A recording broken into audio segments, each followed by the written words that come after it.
Hey, what's up, guys? I wanted to answer a question that I got from one of my MLB season clients, and this is a topic that I think is just really good to make a YouTube video about, talk about sports betting 101. How many bets you place each day? So my client sent me a picture of a tweet that somebody had tweeted that also sells picks, and they were talking about how you shouldn't trust somebody who bets on 5 games a day, right? It's irresponsible.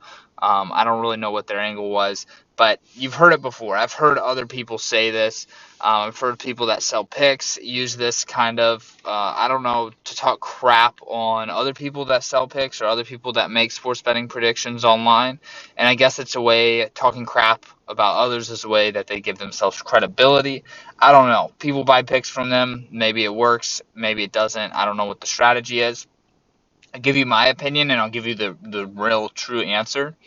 If it's just basic probability, right? So if you have a slight edge over Vegas, which is all you're going to get, you're never going to get a massive edge over Vegas. They're putting these lines in places where there's a really, really even chance either thing happens. So if you have a game and look at totals, for example, there's close to 50% chance it'll go over the total, close to 50% chance it'll go under.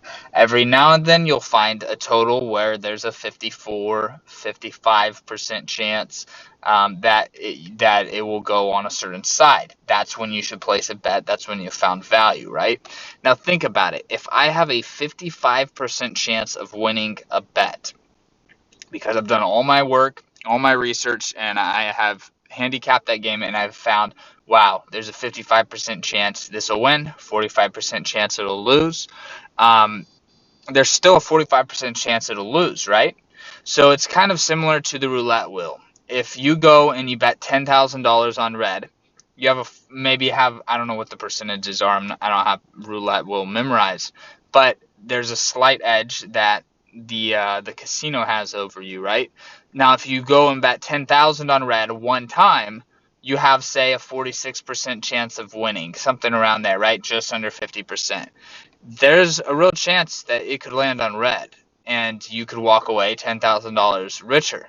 Now, if you sit there and you bet on red 500 times over and over and over all night, there's no way you're going to win because you don't have an edge, right? Now, if you flip that around with sports betting, say you do have a slight edge, um, and you go one time, well, there's a chance you could lose, right?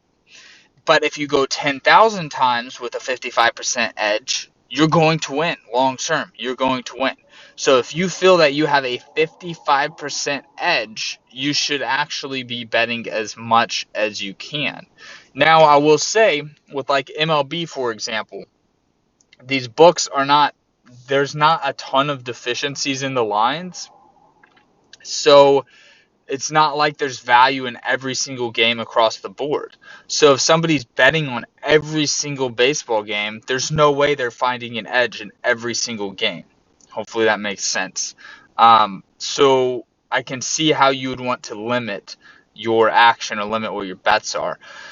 But when you start looking at props and you start looking at first half and you start looking at totals and sides and over-unders, totals on teams, and things like that, you can potentially find a few picks a day on a baseball card.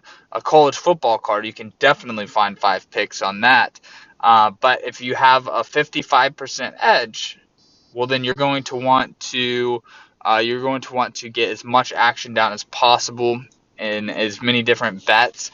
That way you diversify, and it's just probability. If you bet on one game with a 55% edge, there's a chance you win, chance you lose. If you bet on 10,000 games with a 55% edge, you're no doubt going to be profitable. So hopefully that makes sense to you guys. If you feel you have an edge, you should not be scared to bet 5 times a day. If you don't have an edge, you're playing roulette or you're just not putting in a ton of work, it's probably better to bet less. So I think it's kind of interesting, somebody who's claiming to be a sports bettor, claiming to be a sports handicapper, doing all this research, finding advantages, is saying, hey guys, we should only bet on one game a day.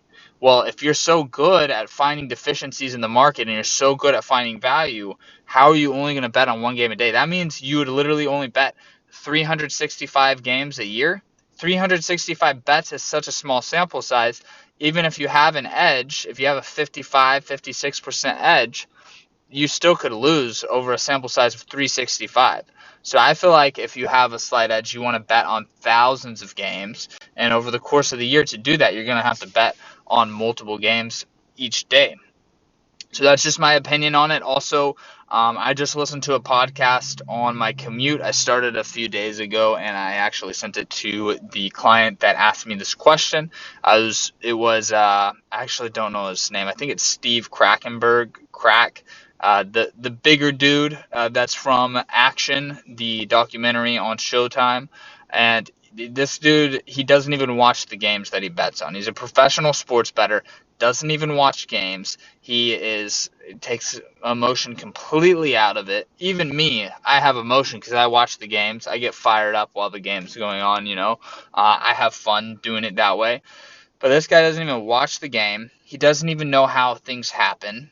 Like if he lost on a Hail Mary play, he wouldn't even know that happens. He just moves on to the next one, looks at the numbers. He has a team working for him. But I want to refer you guys to this podcast because it'll help you understand the numbers side of sports betting, and really predicting the outcome of games is, you could say, it's not even half the battle, but just it's half of the battle, I'll say. And then the other half is the numbers, getting things at the right price, understanding that if you have a slight edge, you need to get as many bets down as possible. High volume, small edge. Just watch the podcast. It will help you a lot. It'll benefit you a ton, especially going into this football season. Really great information. And I don't know, I'm sure it has a ton of downloads on the podcast app or somewhere else, but on YouTube it only has 5,000 views. So it's pretty crazy to find something with this much information not get a ton of views. But people just don't want to put in the work. They don't want to learn about things to make the best decisions, and they just want to pick a team, bet on it, and kind of be lazy. But if you listen to this podcast, you'll get a ton of value from it. I hope that I answered the question, should you be betting 5 games a day? You should, only if you have an edge. If you guys have any questions about this, I'm kind of a high volume sports bettor. I give out multiple picks on my cards to my clients every single day. But if you guys have any more questions, or you want me to clarify anything that I talked about in this video, just comment in the comment section below.